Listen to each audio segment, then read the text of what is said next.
off by saying, before I say anything else, there's always one. Before I say anything else, if you would like to speak at any point today, don't have to have something prepared. If you've just got something you'd like to say, please come and let us know. ASAP, whether that's now or when we finish the march, please just come and let us know. So here we are again, another week where we've seen what we thought was unimaginable onslaught against our brothers and sisters in Gaza. This week, some of us who have been in touch with people in Gaza, they asked us, they said, please keep coming out. They said, people think that the ceasefire means this is over. We know that ceasefire did not mean anything. We have to keep coming out, regardless of numbers. We can still put our feet on the ground, and as my comrade said, our voices to the sky, until every single bit of the land that is Palestine is back in the hands of Palestinians.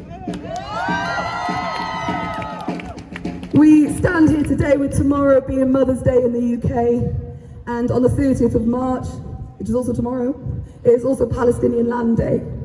And I don't know how many of you were here last year for Palestinian Land Day, but it was a very emotional demo, and it is important.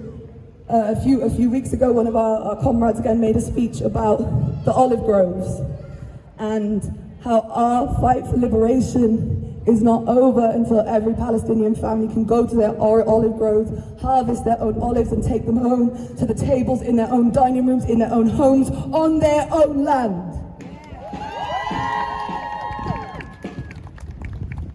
So I'm not going to speak anymore. So I would like to introduce our first speaker, who I believe is going to read a Palestinian poem. Please welcome from Cardiff Students for Palestine, CJ. I've not got the poem up because I'm disorganised. 1 second. Free, free Palestine! Free Palestine!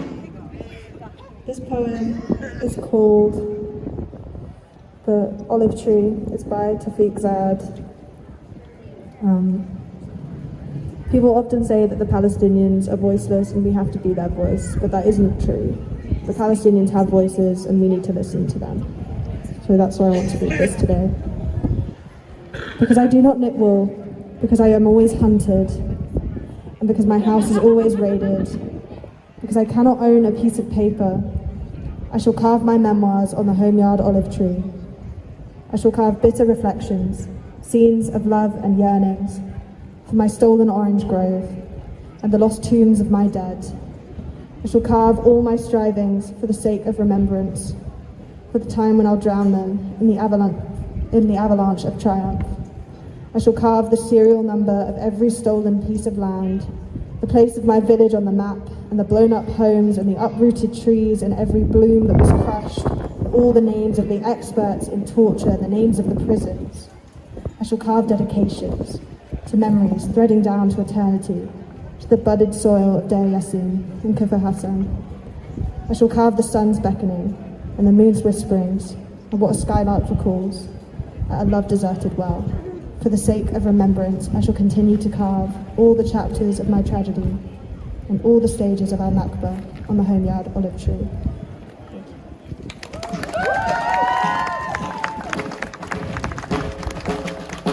Give it up one more time for CJ. So as we said, tomorrow is obviously Mother's Day in the UK, and we have seen, obviously we saw yesterday the really powerful vigil that Parents and Teachers of Palestine put on for the mothers of Gaza. And there's also obviously Parents and Teachers of Palestine and Welsh Women for Gaza, who from the beginning have been centering the plight of mothers and Palestinian women. And it gives me great pleasure to introduce an absolute powerhouse of a mother in our movement, so please give it up for Abby. So today I speak to you as a mother, not as an activist, but as a mother. Last week was Mother's Day in Palestine. Tomorrow is Mother's Day in the UK. We may get breakfast in bed. Mothers in Gaza will have no breakfast. They have no beds. I am privileged to be a mother. It didn't come easy. I had several miscarriages, a preterm birth, and high-risk pregnancies. but I am reminded that miscarriages are up 300% in Gaza. That's 300%. I can't even fathom it. Fetuses are being blown out of women's wombs by the sheer force of the bombs. How can we celebrate motherhood when mothers are being killed? Motherhood is a selfless task. We protect, we nurture, and we should stand up for all children, not our own. Motherhood is a sign of resistance. How can Palestinian mums protect and nurture when they are starving, when they are homeless, and they are fearing for their lives and their children's lives daily? Palestine has changed me. It's changed motherhood for me. When my child tells me he's hungry, I think of the mothers in Gaza who have not been able to feed their children for days or for weeks. When my child attends his regular medical appointments, I think of the mothers who watch their children suffer with no medical care at all. When my son is scared, I think of mums holding their children while bombs are raining down on them. When I see him asleep safely in his bed, I think about the mothers in makeshift tents with no beds, no blankets to keep their children warm. And when I wave him goodbye on the school run and I say, "I love you, I'll see you later," I think of the mothers who wrap their dead children in stiff white sheets, begging to see them later. Palestine has changed motherhood for me forever.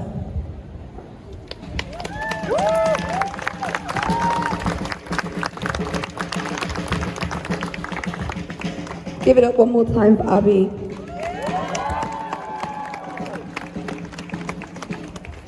So next up, we have another member from Cardiff Students for Palestine, somebody who has been coming out for over a year and has been instrumental in some of the fundraising that both Cardiff Students for Palestine and Cymru Queers for Palestine has done. And side note, she's also one of my dear friends, so please give it up for Zaya.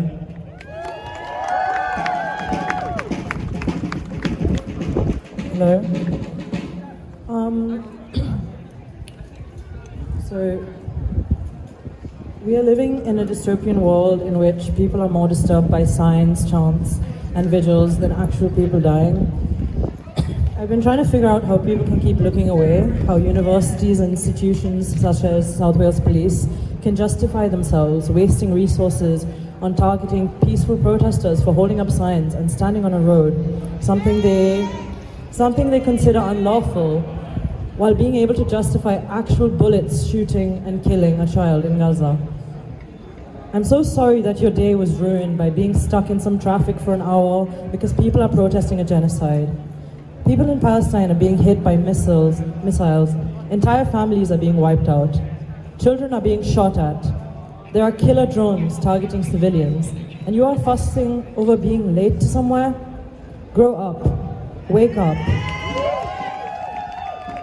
If people are passing my protest thinking they are disruptive and claiming they feel threatened, but somehow are able to ignore actual real violence that is happening in Palestine every day, I don't know what to tell you.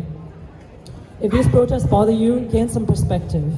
And that is a message to every complicit university, company, and institution.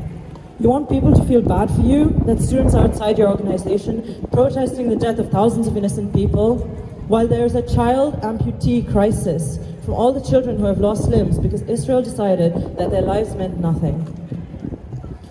There was a vigil yesterday to honor all the martyrs of the genocide. And someone mentioned that people in Gaza are not considered people. I've been trying to figure out what makes people disengage from these things that they see every day regarding the genocide, and I can't think of the answer.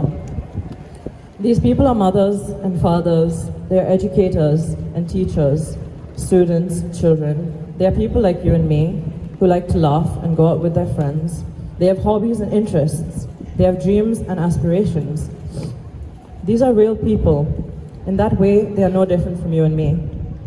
The difference is, we get to experience all these things. We get to have these things without the threat of death looming over us every day.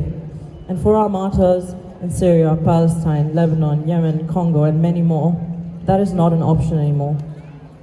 Their lives were taken away, and with that their passions, their love, the joy they brought to the people they loved and those that loved them, the things they were going to do, the plans they had made for the future, their hopes for a brighter, less cruel future, gone, taken from them, stolen from them by Israel. And people can still stand here and justify what is happening, act as if a reaction like this is radical and irrational and inappropriate, as if this is not meant to make you angry beyond belief and want to do something, anything about it. Being radical is the only appropriate reaction to seeing innocent people being killed every day. Being able to look away and not care or do anything about it, not wanting to do something about it, that is irrational and that is inappropriate. That's why we need to keep coming out every single day and free Palestine. Thank you. Free, free! Palestine! Free, free! Palestine will be free! From the river to the sea. Palestine will be free! Okay, so if everybody is happy, we are going to move behind the banner and we're just going to do a shorter march just up the Hayes today, just because there's slightly less of us. But because our numbers are smaller, does not mean we are any less loud. That means we are even more loud. That means we chant with more passion, with more energy. It means we fly our flags even higher. So if we can try and organise and move behind the banner, let's go. Free, free Palestine!